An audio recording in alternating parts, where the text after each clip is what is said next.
இயேசு கிறிஸ்துவின் நாமத்தில் உங்கள் அனைவரையும் அன்போடு கூட வாழ்த்துகிறேன். இன்றைக்கு நாம் தியானிக்க போகிற தலைப்பு நம் வாழ்வின் தரம் நமது எண்ணங்களின் தரத்தை பொறுத்தது. வசனம் நீதிமொழிகள் 23:7. அவன் இருதயத்தின் நினைவு எப்படியோ அப்படியே அவன் இருக்கிறான். பாருங்க, நம்ம மனிதனாகிய நாம் இருதயத்தில் நினைவுகள் இருக்கும் இல்லையா? ஒரு 10 நிமிஷம் எதுவுமே யோசிக்காமல் இருங்கன்னா யாராலுமே இருக்க முடியாது. ஏன்னா நம்ம இருதயம் ஏதாவது சிந்தித்து கொண்டே யோசித்து கொண்டே தான் இருக்கிறது இல்லையா? அப்போது நம்ம இதயத்தில் என்ன சிந்திக்கிறோமோ என்ன நினைக்கிறோமோ அதுதான் நம்ம வாழ்க்கையாய் மாறுகிறது. அப்போது மனிதன் மட்டும்தான் நினைவுகள் இருக்குதா? இல்லை, தேவனுக்கும் எண்ணங்கள் உண்டு. வசனம் ஏசாயா 55:8.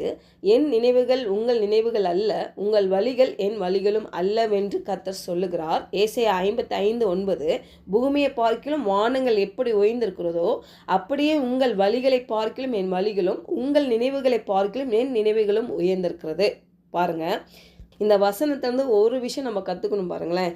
என்னென்னா, நம்ம நினைக்கிறதுக்கும் நம்ம வழிகளை யோசிக்கிறதுக்கும் மேலாக தேவன் நம்மேல் வைத்திருக்கிற நினைவுகளும் வழிகளும் வானத்துக்கு பூமிக்கு எவ்வளோ தூரமாக இருக்கும் உயர்ந்திருக்கிறது என்று சொல்லுகிறார்.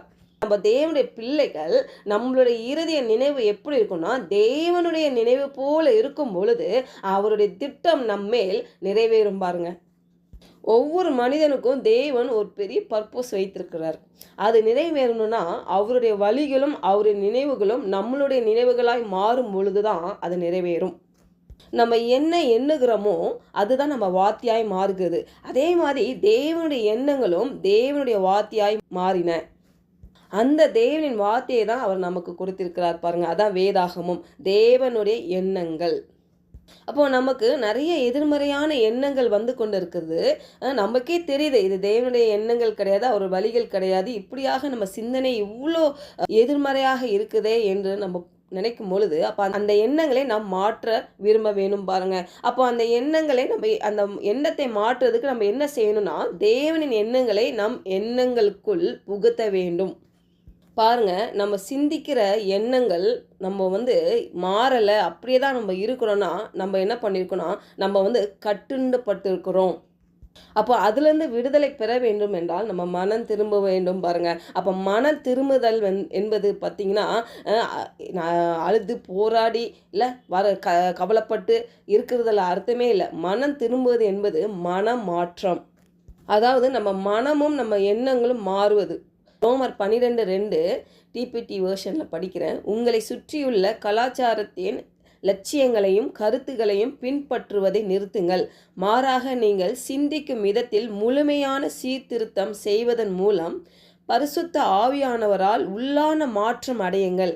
இது தேவனுடைய பார்வையில் திருப்திகரமானதும் பரிபூரணமானதுமான ஒரு அழகான வாழ்க்கையை நீங்கள் வாழும்போது அவருடைய சித்தத்தை அறிந்து கொள்ள உங்களுக்கு வல்லமை அளிக்கும். அப்போது உங்கள் எண்ணங்கள் மாற வேண்டும் நம்ம நினைக்கும் பொழுது நம்ம என்ன பண்ணோன்னா, சுற்றி இருக்கிற காரியங்கள் அவங்களுடைய கருத்து இவங்களுடைய கருத்தெல்லாம் கேட்காம பாருங்கள், இந்த உலகத்தின் காரியங்களால் நம்ம இருதயத்தை நிரப்பாமல் நம்ம என்ன பண்ணணும்னா, நாம் சிந்திக்கும் விதத்தில் முழுமையான சீர்திருத்தம் செய்வதன் மூலம் இந்த பரிசுத்த ஆவியானவரால் உள்ளான மாற்றம் அடையுங்கள் போட்டிருக்கு. அப்போது அந்த பரிசுத்த ஆவியானவரால் தான் நம்ம உள்ளான மாற்றம் அடைய முடியும்.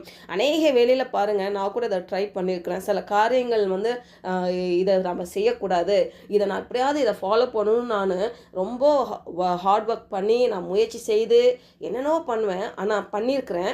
ஆனால் அதுலேருந்து எனக்கு ஒரு விடுதலை பெற முடியல. ஆனால் என்றைக்கு நான் பரிசுத்த ஆவியானவருக்குள்ளாக நான் என்னை விட்டு கொடுக்கும் பொழுது, அவருடைய வார்த்தையினால் நிரப்பும் பொழுது, அவருடைய அபிஷேகத்தினால் நிரப்பும் பொழுது, அவருடைய வார்த்தையினால் என் உள்ளத்தை நிரப்பும் பொழுது, பரிசுத்த ஆவியானவருக்கு விட்டு கொடுக்கும் பொழுது பாருங்க, அந்த உள்ளான மாற்றம் அடைய முடியும். அப்போதான் பாருங்களேன், தேவனுடைய பார்வையில் அது திருப்திகரமானதும் பரிபூரணமானதுமான ஒரு அழகான வாழ்க்கையை நம்ம வாழ முடியும். அப்போ அவருடைய சித்தத்தை அறிந்து கொள்ள முடியும். பாருங்க, ஒரு தேவ மனுஷன் இப்படியாக எழுதியிருக்காரு. அதை நான் படித்தேன். அது எனக்கு ரொம்ப பிரயோஜனமாக இருந்தது. அதாவது நம்ம எண்ணங்கள் பார்த்திங்கன்னா தலைக்கு மேலே பறக்கிற பறவைகள் போல் இருக்குமா. அதை நம்மளால் ஸ்டாப் பண்ண முடியுமா? நம்ம போகிற வெளியே பறவை பறக்குது, நம்மளால் நிப்பாட்ட முடியாது. அதே மாதிரி தான் நம்ம எண்ணங்கள் நம்மளால் தடுக்க முடியாது. ஆனால் அதே பறவைகள் நம்ம தலையில் வந்து கூடு கட்ட முயற்சிக்கும் பொழுது நம்ம என்ன பண்ணிடலாம், அதை ஈஸியாக ஸ்டாப் பண்ணிடலாம் இல்லையா? அதே மாதிரி தான் எண்ணங்கள் வரட்டும் போகட்டும், ஆனால் நம்ம எந்த எண்ணங்களை நம்ம நின்று ஏற்றுக்கொள்ளுகிறோமோ அன்றைக்கி தான் நம்மளுக்கு பிரச்சனை. அதனால் எந்த எண்ணங்கள் வந்தாலும் நம்ம அதை ஏற்றுக்கொள்ள, எந்த எண்ணங்கள் நம்மளை பாதிப்புக்குள்ளாக நம்மளை வந்து தேவனுடைய திட்டத்துக்கு சித்தத்துக்கு விலகுறதோ அந்த எண்ணங்கள்லேருந்து நம்ம என்ன பண்ணணும், அதை ஏற்றுக்கொள்ளாமல் நம்ம இருதயத்துக்குள்ளாக அது போகக்கூடாது பாருங்கள், அங்கேயே அதை ஸ்டாப் பண்ணிடணும். நீதிமொழிகள் 4:23 இப்படியாக சொல்லுதுப்பாங்க, எல்லா காவலரும் உன் இருதயத்தை காத்துக்கொள், அதனிடத்திலிருந்து ஜீவ உற்று புறப்படும். அப்போ நம்ம தான் இருதயத்தை காத்துக்கொள்ளணும் இல்லையா? அதுக்கு தான் தேவனுடைய வார்த்தை கொடுத்துருக்காரு, பரிசுத்த ஆவியான நம்மளுக்கு கொடுத்துருக்கிறாரு, அவருடைய வல்லமை நமக்கு கிரியை செய்துக்கு அவர் போதுமானவராக இருக்கிறார். அப்போ நம்ம செய்ய வேண்டிய ஒரே வேலை நம்ம விட்டு கொடுக்கணும்.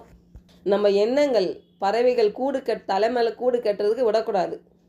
அந்த எண்ணங்கள் நம்மளை ஆளுகை செய்ய விடக்கூடாது பாருங்கள். அந்த எண்ணங்களில் நம்ம அனுமதிக்கவே கூடாது. ஏன்னா நம்ம இருதயத்தில் நம்ம தேவனுடைய வார்த்தையை நிரப்பி அதன்படி நம்ம விசுவாசத்தோடு வாழும் பொழுது தேவனுடைய எண்ணங்களுக்குள் நம்ம எண்ணங்கள் மாறும் பொழுது பாருங்கள், அதிலேருந்து ஜீவ ஊற்று புறப்படுகிறது. அந்த இருதயத்திலேருந்து ஜீவ ஊற்று புறப்படுகிறது. அப்போது இருதயம் அதான் சிந்தனை மையம், அது தூய்மையாக இருந்துச்சுன்னு வச்சுக்கோங்களேன், வாழ்க்கையின் தரமும் நல்ல தூய்மையாகவும் சுகமாகவும் ஆரோக்கியமாகவும் இருக்கும். ஜெபிக்கலாம். பரலோக தகப்பனே, இந்த காலவெளியில் நாங்கள் தியானித்தது போல எங்கள் இருதயத்தின் நினைவு எப்படியோ அப்படியே நாங்கள் இருக்கிறோம் என்று பார்த்தோம். அப்படியாக ஆண்டவரே, எங்களுடைய இருதயத்தின் நினைவு உம்முடைய நினைவாய் மாறட்டும் ஆண்டவரே. எங்கள் எண்ணங்கள் உங்களுடைய எண்ணங்களாய் மாறட்டும் ஆண்டவரே.